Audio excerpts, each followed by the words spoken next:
1994 തോണി അപകടത്തിൽ ചാലിയാറിന്റെ കൈകളിൽ മുങ്ങിത്താണ 6 ജീവനുകൾ ഇപ്പോഴും പൊറ്റേക്കടവിന്റെ വിങ്ങുന്ന ഓർമ്മയാണ്. അന്ന് ചാലിയാറിന്റെ കാണാക്കയങ്ങളിൽ പൊലിഞ്ഞുപോയ ആ ആത്മാക്കളുടെ കരുതലുകളാകാം പിന്നീടൊരു ദുരന്തത്തിലേക്ക് പൊറ്റേക്കടവിനെ നയിക്കാതിരുന്നതും.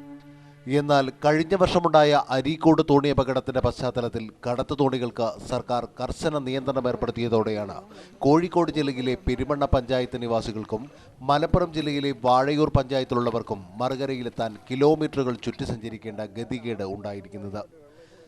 നേരത്തെ അറപ്പുഴ, മണക്കടവ്, നെച്ചിക്കാട്ട് കടവ്, പൊറ്റേക്കടവ്, ചുങ്കപ്പള്ളി തുടങ്ങിയ സ്ഥലങ്ങളിൽ കടത്തു തോണികൾ ഉണ്ടായിരുന്നുവെങ്കിലും സർക്കാർ നിയന്ത്രണം വന്നതോടെ ഈ കടത്തുകൾ ഇല്ലാതായി. നമ്മളിത് കുറേ വർഷമായി കടത്തിക്കൊണ്ടിരിക്കുകയാണ്. അതിൻ്റെ ഇടയിൽ അപകടം വന്നപ്പോൾ ഗവൺമെൻറ് ഒന്ന് പറഞ്ഞ് കടത്താൻ പറ്റില്ലാന്ന് അങ്ങനെ നമ്മൾ നിർത്തിവെച്ച് ഇപ്പം കുറച്ചായി 3-4 മാസമായി തൊടുത്തിട്ട്. കുറേ കുട്ടികളെല്ലാം കോളേജിൽ പോകുന്നുണ്ട്. നമ്മൾ വലിയ അപകടം പിടിച്ച പണി തന്നെയാണിത്. നമുക്കും വലിയ റിസ്ക്കുള്ള പണിയാണ്.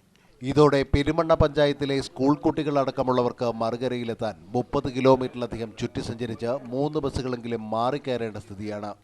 ഈ തൂക്കുപാലം വന്നില്ലെങ്കിൽ എനിക്ക് ഇതിലേക്ക് ചുറ്റി 15 കിലോമീറ്റർ 4 ബസ് കയറേണ്ടി വരും. തോണിയിലാണെങ്കിൽ പേടിയാവും ഇടയ്ക്കിടയ്ക്ക്. ബസ് കിട്ടില്ലെങ്കിൽ മാത്രം തോണി കയറുക.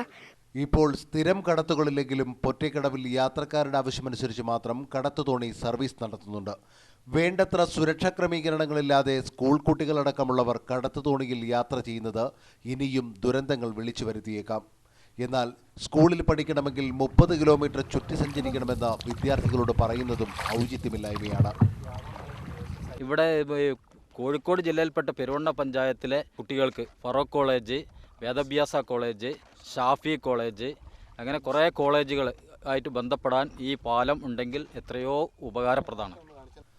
പൊറ്റേക്കടവിൽ തൂക്കുപാലം എന്നത് ആവശ്യം മാത്രമല്ല അത്യാവശ്യമാണ് എന്നത് ഇവിടെ എത്തുന്ന ആർക്കും ബോധ്യമാകും. ഇത് സർക്കാരിന്റെ ശ്രദ്ധയിൽപ്പെടുത്തി വലിയാമ്പ്രമലയുടെ അടിവാരത്തിലേക്ക് തൂക്കുപാലം നിർമ്മിക്കണമെന്നാണ് നാട്ടുകാർ ആവശ്യപ്പെടുന്നത്. ജീവിതത്തിനും മരണത്തിനുമിടയിലെ സാഹസിക യാത്ര, അല്ലെങ്കിൽ കിലോമീറ്ററുകൾ താണ്ടിയുള്ള ദുരിതയാത്ര, ഇതിന് രണ്ടിനും പരിഹാരം തേടിയാണ് പെരുമണ്ണ, വാഴയൂർ പഞ്ചായത്തുകളിലെ 100 കണക്കിന് ജനങ്ങൾ ഇവിടെ തൂക്കുപാലം ആവശ്യപ്പെടുന്നത്. പൊറ്റേക്കടവിൽ നിന്നും ക്യാമറാമാൻ ജയ്സൽ ബാബുവിനൊപ്പം AU രഞ്ജിത്ത്, ജീവൻ ന്യൂസ്.